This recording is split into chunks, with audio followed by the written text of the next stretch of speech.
Fala galerinha do xadrez, tudo beleza? A Nishigiri tem fama de empatão, um jogador muito forte, um dos melhores jogadores do mundo. E ele acabou com essa fama aí. E além de tudo, teve uma vez que ele tava jogando um torneio, Magnus Carlsen passou mal, não conseguiu jogar, né? Pediu pro menino lá, eu acho que era o Goirati, jogador indiano, se eu não me engano. Aí eles empataram rápido, o Carlsen explicou, tô com dor de barriga e tal, o Goirati até falou, vai lá, né?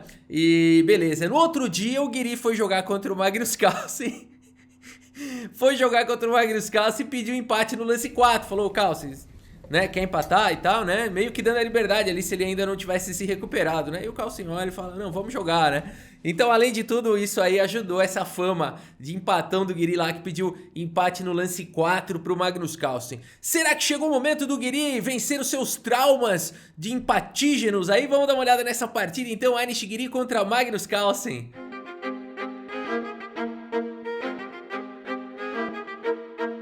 A Nishigiri tem as peças brancas contra o Magnus Carlsen, Tata Steel 2023, partidas pensadas aqui. E antes de mostrar aqui a partida, eu vou dar um toque pra você que gosta de fazer esporte e quer acessórios para fazer os seus esportes, acessórios com tecnologia, tá bom? Estamos falando da Fiber, os produtos da Fiber são acessórios esportivos com tecnologia. E pra galerinha do canal Xadrez Brasil tem 15% de desconto utilizando aí o cupom Xadrez Brasil 15 que tá aqui na descrição do vídeo e o link que também tá aqui na descrição do vídeo, tá bom? Então aproveita aí essa parceria que a gente tem com a Fiber e garanta já os produtos da Fiber com desconto. Muito bem, galera, a Nishigiri abre a partida aqui com o peão Dama D4, Magnus Carlsen responde com cavalo em F6, C4, E6 e o Guiri segue com cavalo F3, assim como jogaria Magnus Carlsen de brancas. O Magnus Carlsen adora, vai jogar fianqueto e tudo mais. Será que o Guiri andou estudando o Carlsen e tá fazendo o espelhamento? É Carlsen contra Carlsen. A partida seguiu com B6, é interessante ver o que o Carlsen jogaria contra ele mesmo, né? Aqui é o xadrez fora dos tabuleiros. G3 foi jogado, bispo em A6, opa, bom saber que o Carlsen gosta dessa linha, né? Vai todo mundo jogar isso de negras agora. Atacando aqui o peão de C4, dama C2 protege, traz uma presença já no centro. E aqui bispo B7, jogado pelo Magnus Carlsen. O Guiri segue com bispo G2, C5, o Carlsen ataca aí o centro. O Guiri avança com D5, opa, olha aí que legal, né? A gente viu recentemente essa variante, ela é bem interessante. Aqui peão toma e cavalo toma. Magnus Carlsen aceita o gambito do Guiri no lance 8, galera. Espetacular, hein? O Guiri realmente descobriu, né? Andou descobrindo aí que uma vitória vale por 2 empates, né? Então tá jogando aqui com tudo, gambitando e tudo, vamos ver. Ou será que gambitou pra empatar? Bom, vamos ver como segue aqui a partida. Roque foi jogado pelo Guiri, bispo em E7 pelo Magnus Carlsen, torre D1, coloca já pressão aí na coluna D. E o Carlsen segue com esse lance aqui interessante, cavalo C6, aí esse Magnus Carlsen pendurando peça no lance 10. Claro que não, né, pessoal? Aqui se torre por cavalo, o Magnus Carlsen, aqui ele jogaria cavalo B4 e fica numa posição bastante confortável, né? Aqui vai ganhar qualidade e ficar com uma posição melhor aqui já, mais confortável de jogar aí de negras, né? Por isso a partida seguiu aqui com dama F5 aqui pelo Guiri. Opa, que é isso? Então fica aqui atacando agora o cavalo e mantendo uma pressão aqui em pontos importantes. Cavalo F6 foi jogado, Carlsen volta aí com o cavalo, protege a casa de D7. E aqui E4 jogado pelo Guiri buscando a iniciativa. Carlsen joga aquele D6 maroto para parar o E5. E5 chega de qualquer maneira, o Guiri tá feroz. Aqui é o seguinte, pessoal, o Guiri não entregou um peão à toa, né? E quando você faz um gambito, você tem que fazer lances muito enérgicos, né? Para você você utilizar a vantagem dinâmica do gambito, né? O gambito em geral você entrega material para conseguir uma vantagem dinâmica, melhor posicionamento das peças. Se você não fizer uso da sua vantagem dinâmica, ela vira pó, ela vira fumaça. Tá bom? Então, e aí você ficou com a desvantagem material. Então, quando você tem a vantagem dinâmica, você tem que fazer ali, buscar a iniciativa, né? Fazer lances ali muito enérgicos para poder, das duas uma, ou recuperar, né, o material, ou recuperar com lucro. Vamos ver como segue aqui. Dama D7 foi jogado, dama por D7 cheque, cavalo por D7 e E por D6. A Nishigiri recuperou o seu peão e tem um peão passado fortíssimo aqui na cesta horizontal já. Magnus Carlsen segue com bispo F6, torre 1, cheque, tirando o roque aqui, rei F8 e agora cavalo C3 desenvolvendo. Bem confortável aqui pro Guiri. Mas o Magnus Carlsen segue também com energia, cavalo B4. ameaçando já um garfo aqui em C2, liberando também a diagonal do bispo. A partida seguiu com um cavalo em E5, aqui o Guiri responde à altura, já abre um ataque descoberto aqui para cima do bispo de B7, ataca o cavalo aqui em D7, já começa uma confusão. E aqui o Magnus Carlsen tem vários lances bons, bispo toma, torre D8, enfim, cavalo por E5. O Magnus Carlsen decide jogar cavalo por E5 e deixar o bispo dele aqui. O Guiri precisa recuperar essa peça, segue com o bispo por B7, torre atacada, vem para casa de D8, é prioridade o peão passado, é prioridade aqui o peão passado, deixa eu fechar aqui o meu e-mail, pronto, não vai mais fazer barulho. E agora, torre D1 foi jogada aqui pelo Anish Guiri, protegendo essa preciosidade aqui que é o peão de D6. Magnus Carlsen segue com o cavalo C4, reforçando o ataque para cima do peão, rasgando a diagonal do bispo, e o Guiri segue com D7, protegendo aqui com todas as forças o seu peão aqui de ouro. A partida seguiu com o cavalo C2 aqui. Uma outra ideia que o Magnus Carlsen poderia jogar numa posição como essa seria um lance como Rei E7, um lance bem ousado aqui, né? Realmente priorizando o peão.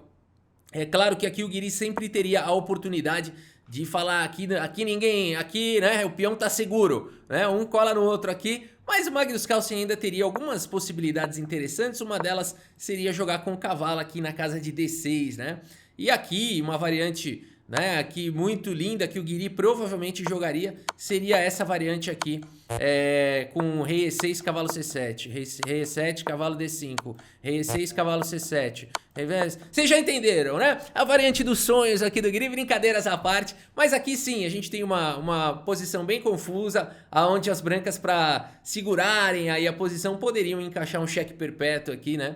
E empatar aqui a posição. Mas o Carlsen, sabendo que o Guiri vai para essas linhas, né? Se ele jogasse aqui o lance Rei E7, o Magnus Carlsen prefere jogar aqui com o cavalo C2. Será que ele não vai se arrepender de ter feito isso? O Guiri segue com torre B1 e agora o Magnus Carlsen joga lance cavalo D4.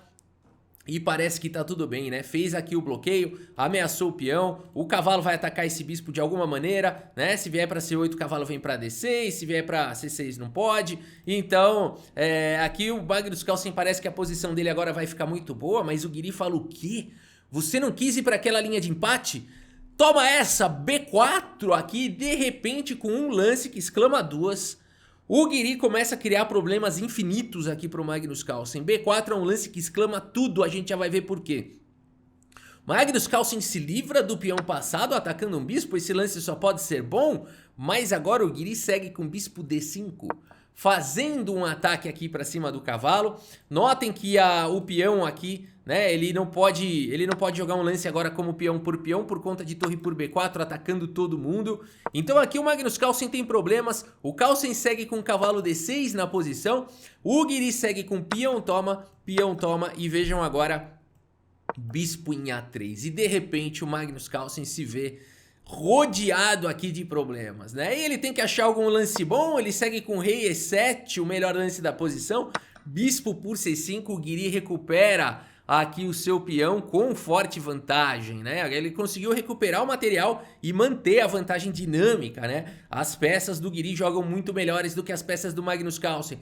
Magnus Carlsen tenta se recompor com cavalo E6, o Guiri volta o bispo para casa de B4 e o Carlsen imagina um sacrifício aqui agora para tentar tirar o bispo dessa diagonal e tentar trazer as peças de volta para o jogo, assim como uma tentativa muito interessante aqui do Carlsen, apesar de que os computadores preferem essa mesma ideia, só que com bispo por C3, trocando um pouco de peça, desviando o bispo dessa diagonal e seguindo, por exemplo, com cavalo F5 e por aí vai. Uma partida com chances para os dois lados, sempre um pouquinho melhor aqui. Sempre um pouquinho melhor aqui para as brancas, um ataque em F6 e tudo mais, com um pouco mais de atividade. As pretas com muita luta aqui, poderiam lutar por um empate, né? Mas o Magnus Carlsen segue com essa ideia de entregar um material com A5, o Guiri fala, manda pra cá, pega a madeira, põe no bolso. Magnus Carlsen segue com torre C8, traz a peça que estava faltando pro jogo, pressão em C3, mas o Guiri tá atacado aqui, ele segue com... tá atacado e está atacando. Cavalo A4 foi jogado agora pelo Guiri. Cavalo C4 aqui pelo Magnus Carlsen, tentando trocar um pouco de peça, atacando o bispo, provocando algumas trocas, né? Aqui ele tá provocando bastante troca, mas o Guiri não cai nessa não. Torre de bem C1 e agora o cavalo tá cravado. Complicou pro Magnus Carlsen, o Carlsen segue aqui com o bispo em E5, que ideia é essa, né? E aqui é uma ideia bacana, porque o que tá acontecendo aqui? Se torre por C4, agora o bispo fica cravado, né? Então aqui que é complicado, você pode jogar um torre por torre, né? E o bispo não pode recuperar aqui porque tá caindo, ou você pode até mesmo ir para essa ideia de capturar o bispo atacando essa torre e também atacando essa torre, né? Interessante a posição aqui. Por exemplo, dessa maneira. E aqui as pretas, queiram ou não, estão de volta aqui um pouquinho no jogo, né? Mas o Guiri não vai para essa ideia torre por C4 que daria contra-jogo, portanto, para o Magnus Carlsen. E ele segue com bispo B4 cheque, falando para o rei, aonde você pensa que vai? Não vai voltar não, não tem mais a casa de F8, pode se expor aí no meio do tabuleiro. Rei F6, o rei fala, beleza, mas fiquem por aqui, meus amigos. A partida seguiu com cavalo C5 agora pelo Guiri. Que é isso? É uma pancada atrás da outra. Cavalo C5 faz o bloqueio aqui pra cima do cavalo. Lance brilhante aqui do Guiri, tá brilhando demais. Aqui cavalo por C5, né, são dois ataques. É difícil da gente entender essa confusão aqui de cavalo, bispo, torre, né, uma confusão aqui. Mas esse lance aqui é o seguinte, depois de cavalo por C5, seguiu torre por C4. E mais uma vez a gente tem agora uma peça cravada aqui. Que espetacular. A partida seguiu com torre de D em C7. Mas depois de um lance de arremate, Magnus Carlsen abandona aqui a partida. Se você quiser dar pause nessa posição e tentar encontrar o lance de arremate, vale a pena.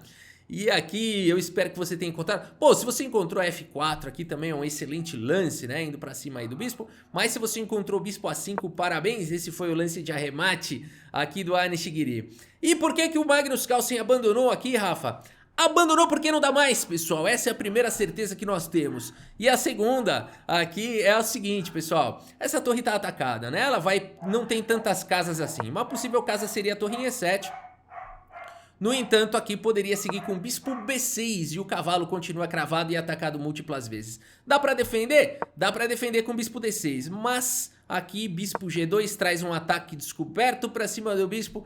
Rei E6 tenta proteger a posição, mas aqui torre E1 cheque e depois de rei D7, torre de E em C1, mais uma vez com uma pressão muito forte na fileira do fundo. Dá pra defender? Dá pra defender com torre E5 aqui, mas aí F4 e agora não tem mais jeito. Torre H5 leva bispo F3 e a torre não consegue mais proteger aqui o cavalo. Rafa, tem uma casa de F5 aqui que eu tô vendo, é a única, né? Só que aí bispo G4 acaba de uma vez com a partida. Ô Rafa, você teve que fazer 7 lances aí, 8 lances pra ver por que o Carlsen abandonou. É isso mesmo, pessoal. É isso mesmo, tá bom? É por isso mesmo, essa é a linha, aqui uma linha forçante, né, que a gente fala. Então, não tem jeito mesmo, o Magnus Carlsen vai perder muito material à força e por isso ele abandona aqui a partida. O que é isso, o Guiri, depois que descobriu que uma vitória vale por 2 empates, está imparável aqui, o Anish Guiri que fez aqui uma precisão monstruosa, 95,2% de precisão, com um lance brilhante, cavalo C5, maravilhoso. Magnus Carlsen 89,7, não foi das melhores partidas aqui do Magnus Carlsen, sem tirar os méritos aqui do Guiri. Aliás, todo o mérito para o Guiri, que colocou o Carlsen numa situação desconfortável, onde o Carlsen não conseguiu encontrar ali as melhores defesas, né? Tá de parabéns, o Guiri chegou gambitando contra o campeão mundial e rasgou uma vitória aí espetacular. Isso é para poucos no mundo, né? Para poucos no mundo. Muito bem, galera, e aqui a gente tem a classificação por enquanto do Tata Steel. Bom, aqui é Fiber, né? A dica, o link tá aí na descrição. E aqui a posição final, Anish Guiri com 3 pontos, liderando o Tata Steel depois dessa vitória contra o Carlsen. Nordibek Abdusattorov, o campeão mundial de rápidas, ex-campeão, agora é o Carlsen. O Carlsen é o campeão mundial das 3 agora, clássicas, rápidas e blitz, né?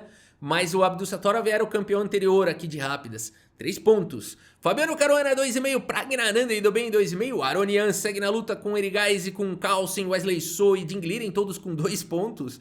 Cara, o Abdusattorov acima do Carlsen, do Wesley So, Dingliren, Aronian, Erigaise. Que maravilha, não?